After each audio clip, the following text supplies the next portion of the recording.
Tonight, breaking news, the massive quarantine on campus. The measles outbreak forcing two major universities to isolate more than 100 students and faculty.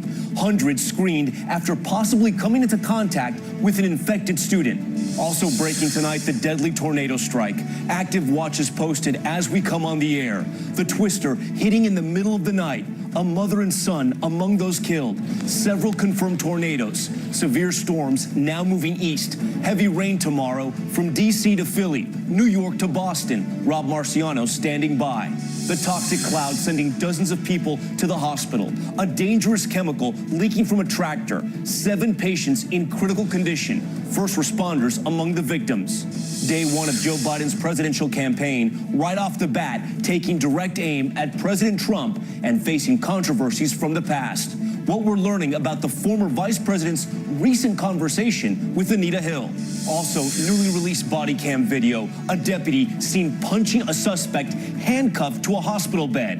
And the NFL draft about to kick off in Nashville. We're live with Robin Roberts. And the big question tonight, who will be the #1 pick? This is ABC World News Tonight with DaVid Muir. And good evening. It's great to have you with us on a busy Thursday night. I'm Tom Yamas, in for DaVid. And we begin with that breaking news in the measles outbreak spreading across this country, the worst in 25 years. And tonight, hundreds of students and faculty at 2 major universities in Los Angeles are under quarantine. After the illness was nearly eradicated, there are now cases in 22 states. Look at the map right there. How are these latest cases at the universities exposed? ABC's chief national correspondent Matt Gutman starts us off in L.A. Tonight, that measles scare racing through 2 of the biggest university systems in the country. Many dozens possibly exposed to what is considered one of the world's most contagious viruses. We have 5 cases, 4 of which are linked as an outbreak that stemmed from a traveler who was unvaccinated. That traveler coming in from abroad, apparently going through Los Angeles Airport, one of the busiest in the world, on April 1st, and then going on to UCLA with its 45,000 students to the psychology department on 3 days in early April. A few of the cases have been in other places, attending, UCLA classes, as well as being at Cal State LA in the library. And as a result of that, we have a high number of contacts that may have been exposed. That Cal State library, one of the most visited spots on campus. 2,000 visitors in that library a day. Most of them don't sign in or out. So we've had a lot of exposure to folks that we actually can't identify. Over 300 students and faculty now under quarantine at the 2 universities with no access to public areas or dorms. If they are not immune to measles, then they must be kept away from others in order to not have that unintentional spread of measles should they come in contact with others who may not be as immune as well. And Matt Gutman joins us now live. Matt, how long does this quarantine last, and what does it mean for all these people? Because this is a massive amount of people right now. Measles is an exquisitely contagious virus. It can linger in the air for 2 hours, sometimes more. Its incubation period, Tom, is 21 days. Now, some of those students and faculty will be able to quickly produce their medical records, likely those younger students, but some of the older faculty may have a harder time finding them, and they could stay in quarantine for up to 2 more weeks. Tom. Matt Gutman with that breaking news tonight. Matt, thank you. Now to that other major headline tonight, the violent storms and the trail of damage across more than 100 miles. 4 confirmed tornadoes taking at least 2 lives. An EF3 striking Ruston, Louisiana. This roof of this Motel 6 completely gone. Staggering damage from an EF2 in Bryan, Texas. And the line of storms now heading up the East Coast, reaching the Northeast tomorrow night. At this hour, tornado watches remain in place. ABC's Marcus Moore is in hard-hit Ruston, Louisiana. Tonight, deadly tornadoes striking in the middle of the night. Students at Louisiana Tech racing to wake each other up. Oh my gosh. Nick, get up!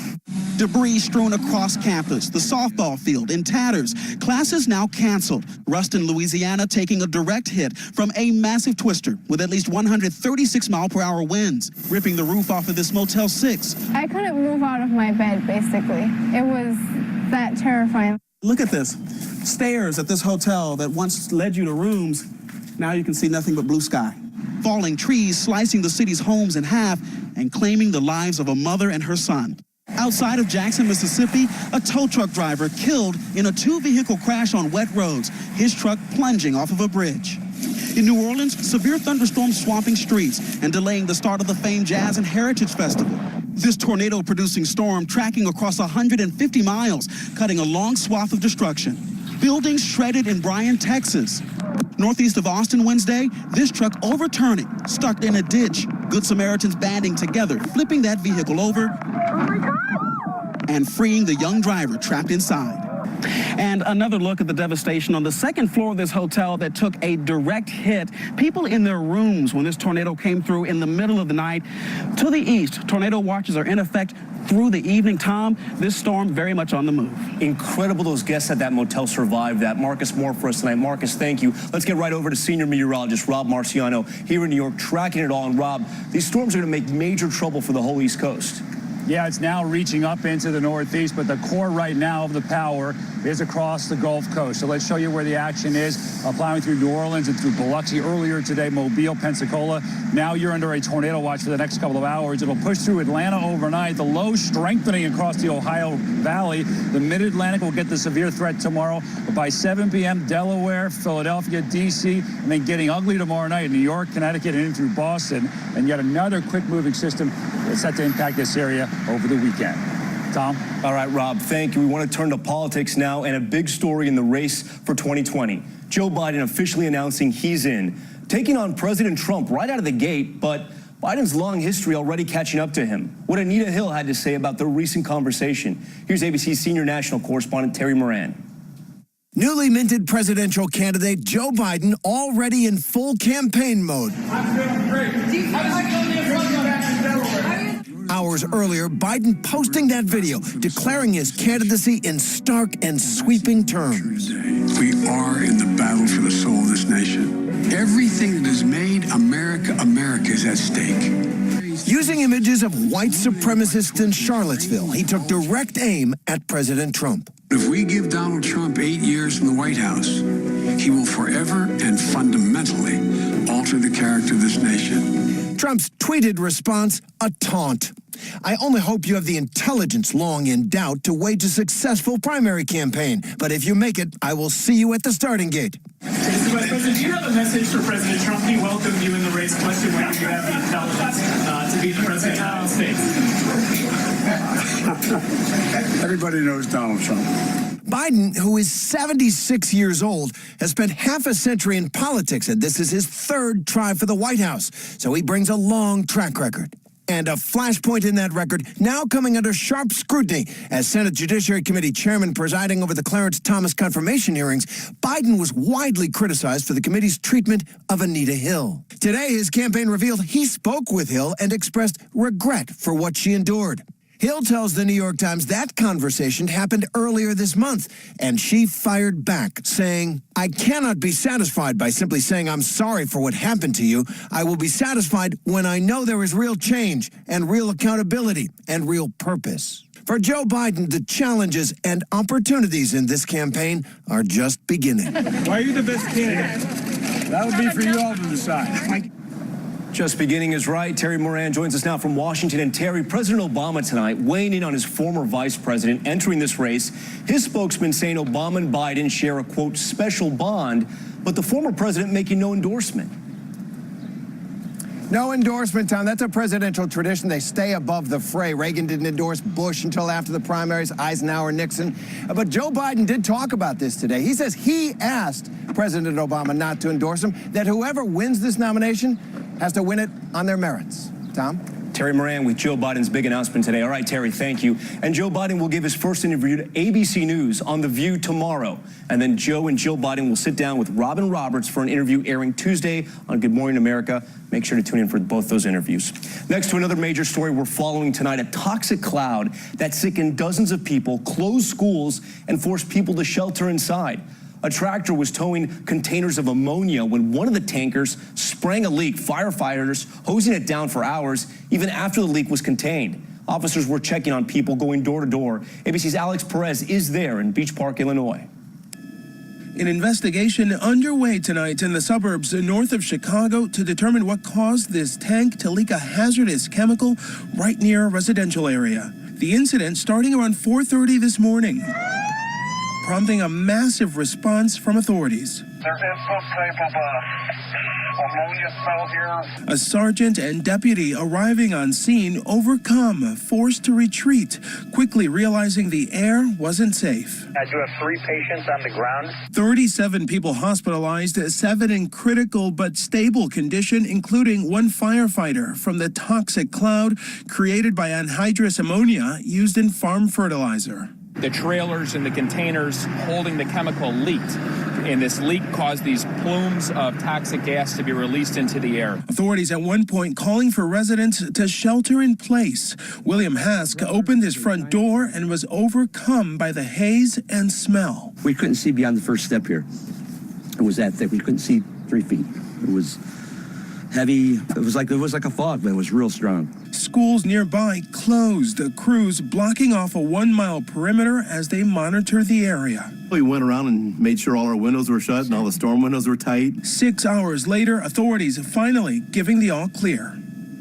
And Tom, the NTSB will be sending a team here to investigate what exactly triggered all this and if that chemical was being legally transported.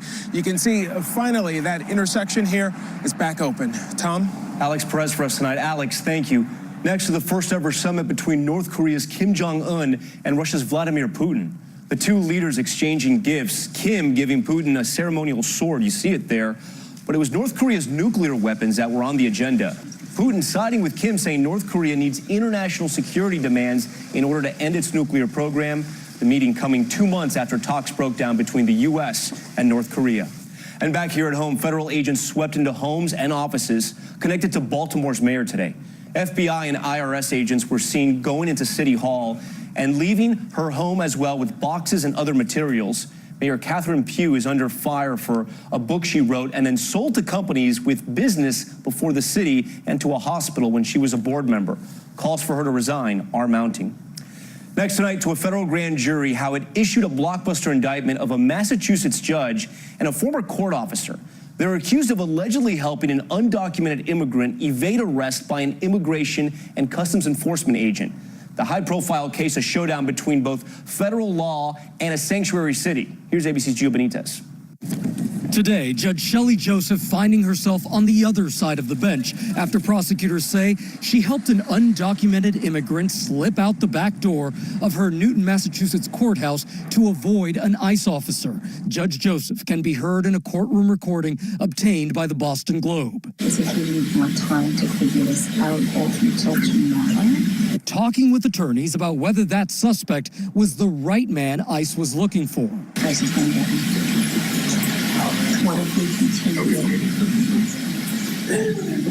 Larry, can you go off the record for a moment?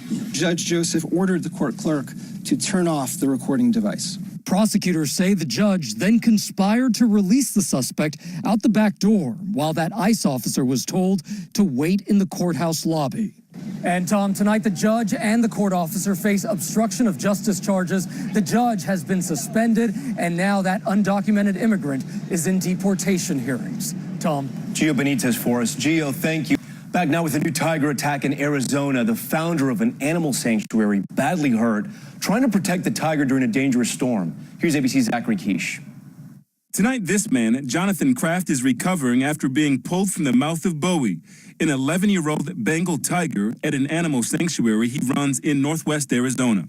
Kraft, a former Las Vegas illusionist, is taking blame for the attack, saying he was rushing to protect the animals from heavy rain when the tiger pushed a gate open and bit him. Kraft posted online, "I'm recovering well and appreciate everyone's thoughts and prayers. This is the second attack involving animals in captivity in just days." Sanjeev, a 275-pound Sumatran tiger, pounced on Topeka zookeeper Kristen Hayden Ortega. The staff was able to lure the tiger away using food. Our staff response saved a keeper's life, saved the tiger's life. The zoo saying human error was to blame.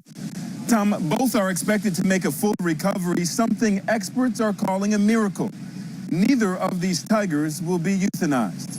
Tom? Zachary, thank you. And when we come back to the Index now, a Florida deputy accused of punching a suspect handcuffed to a hospital bed. Newly released video shows Sean O'Connell screaming in a hospital room. A Broward Sheriff's deputy appears to punch him, reportedly contradicting his sworn statement claiming the suspect pushed him. The Broward Mayor calling for a criminal investigation. And a shark scare off the Florida Keys, a great white biting through a bag of fish parts hanging from a fishing boat. That part not out of the ordinary, but this video shows the size of that great white. The shark, about 16 feet long. You can see it as it swims away. The boat captain says the shark was circling for about 3 hours before finally getting hungry. And counting down to the NFL draft here on ABC, Nashville hosting one big party tonight. Take a look at that. 300,000 people expected to pack into downtown this weekend. Our Robin Roberts right in the middle of it all, hosting the first round of the draft. Robin, what's the excitement level right there in Nashville? It has to be pretty amazing. And there are so many college players up for grabs right now. Who are some of the big names you're going to be watching? Well, first of all, the excitement level here in Music City, USA is off the charts. This is the third year in a row that the draft has been on the road. And Nashville, well, they're treating it like their Super Bowl. 100,000 people a night expected to line the streets here for the draft. And, you know, Nashville's really become a destination city. The Uber driver told us 100 people a day are moving here to Nashville. Now, you ask about the top athletes that are here. Arizona has a #1 pick. The thought is that they will go with the quarterback, the Heisman Trophy winner out of Oklahoma, Kyler Murray. That's what the experts are saying. Now, if the Cardinals decide to go defense, that could be Nick Bosa, and he would be following a family tradition. His big brother is already in the NFL. His father played in the NFL. His uncle played in the NFL as well. So it's going to be an exciting night, and we'll see what unfolds shortly, Tom. Murray and Bosa, two incredible players. All right, we look forward to the draft and your coverage, Robin. We will see you shortly. And you can finally tonight, the 10-year-old girl, fearless, hungry for the next challenge, teaching us all what it means to be America strong. Take a good look at this handwriting. It just won a national award. You may not be able to tell, but it is far from average. Sort of like the little girl who penned it, Sarah Hensley, born without hands. I think it's kind of easy and something kind of hard. Sarah, who attends St. John Regional Catholic in Frederick, Maryland, will add to the school's trophy collection for her award in the cursive category. Things I can't do, I try to figure out what way I could do it and try my best to make it work. From arts and crafts to rock climbing, riding a bike, even just messing around on the iPhone. I like to play. I like to watch TV. She's only 10 years old, but what a story already. Arriving from China, speaking only Mandarin. Her sister Veronica, also adopted, she's from Russia. They have a special handshake and an amazing bond. For her science fair project, Veronica built Sarah an artificial hand so the two could play more together. The artificial hand I made out of molding clay so she could catch a ping pong ball. Anytime I fail, I just keep doing it with Veronica cheering on me. I could always get to the top. A message she shared with other kids after winning that handwriting award. I like to write by hand because I like to be challenged and overcome my challenges. So when you look back at this handwriting, now you can see it. There is nothing average about it. It's spectacular, just like Sarah. I just try my hardest and put my mind to it, and this is what happens. And we thank Sarah and her family for sharing that story. We thank you for watching. I'm Tom Yamas. I hope to see you right back here tomorrow. For David and all of us here, good night.